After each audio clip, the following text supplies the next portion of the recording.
Hey guys, thanks for checking out this tutorial on the twisted layout. We wanted to go over a little bit more details here and there about this layout so that it's a little bit more easier for you to understand. So you might download something like this, and how you start to change it to be the way you want is go into the template design, the drop down, and you can change the hue and saturation, which means you're going to be changing these colors here in the background. So you could change it to any color according to your event. We're going to look for a blue since it kind of matches with the Aquafina bottle. Alright, I like that. And then you can make the saturation more, you can make it less. I kind of like it around here. And then you can, you can lighten it or darken it if you want. We found that's a pretty good color right there. So you just press OK, and then just make sure that you don't move any of these files here. This is the actual design. Like if you take this off, this would be more along the original color. But you can change the color if you want. And then you're done. And then these red boxes here, you're going to want to uncheck them before you save out. But you'll be able to, I keep them on until the end. To change the text, go into the text area, change this to be your website. Do I not know how to spell? Photoboothism.com. You can make this a little smaller if your website's pretty long. It's at 12, so you could probably go down to like 10 and still be okay. I think we've gone down at least to 8. Just depends on the font. Like if you change the font, you might want to make sure through a test print. But pretty much 8 is the maximum lowest you want to go, but 10 is pretty good. And then let's see, if you want to, if it's a bride or groom, or if it's the birthday, or whatever the theme might be. In this case, we're just going to put names. You can change it out here. You can put the date. Oops. You can put the date here. I like to put dots.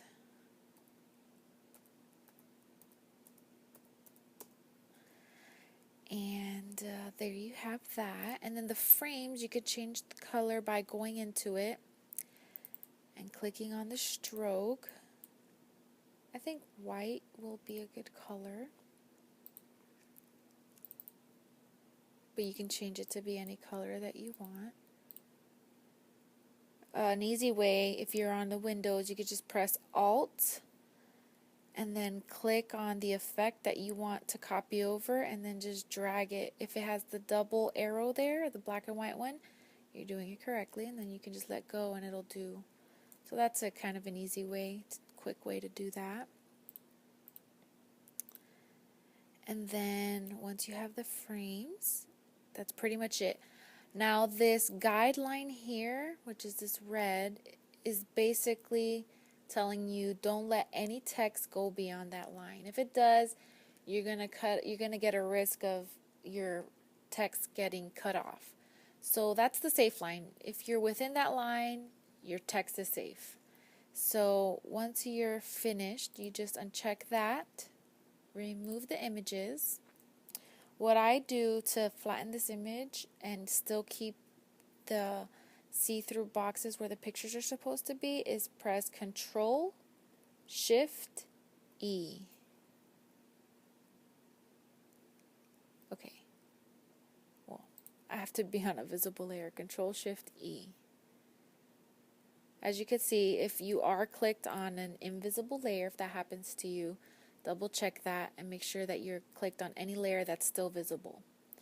After that, just delete these, save it out. I've already saved one out, but I'm going to resave this one. We're going to save it as a PNG. I'm going to name it overlay.png. Press save, yes, okay. And then once you're done with that, you're set with the actual template. So you don't need to worry about this part anymore. You do want to input the numbers the way that we have set it up for you. I'm going to use the webcam photo booth right now since I don't have my DSLR set up. But pretty much you're going to go into the settings of the layout. It's going to look exactly like this.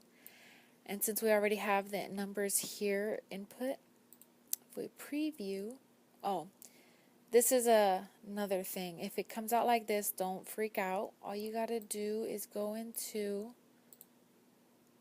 the printer setup, make sure it's on landscape.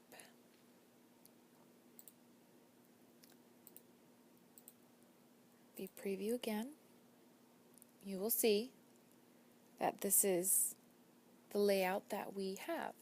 So you're going to notice that this back image is 1, this one's 2, and this one's 3. Make sure you input the numbers exactly as the README file has it in the same order.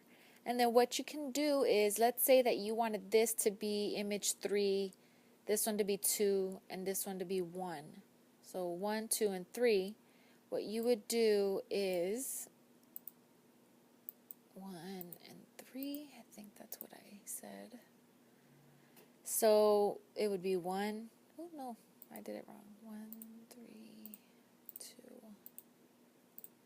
Anyway, when you change out the numbers, it'll still keep the layout the same, just it'll assign the image order to the boxes that you wanted them to be at. So here would be image 1, 2, and 3. So you can make it any variation that you want. If you know that you want this big image to be 1, just change that one to be 1, 2, and 3, however you want it. So that kind of gives you a little bit more variation there also. Just press OK. Make sure that if you're working on an old layout to resave it, you want to make sure that that's at 3, the number of images to take. And then just press OK and save it out.